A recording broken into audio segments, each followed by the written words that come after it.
Welcome. So in this video I'm going to teach you how to post a longer Instagram Reels. So first you want to open your Instagram app and then click this plus sign on the bottom part of your screen and then click Reel.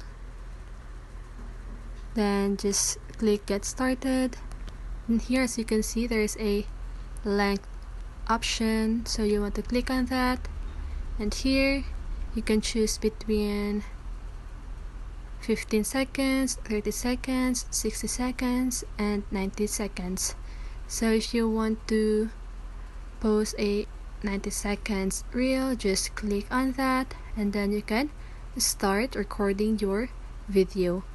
And that's it. I hope this video helps, and if it did, make sure to like, subscribe, and hit the bell notification so you won't miss a video. See you on the next one and have a great day.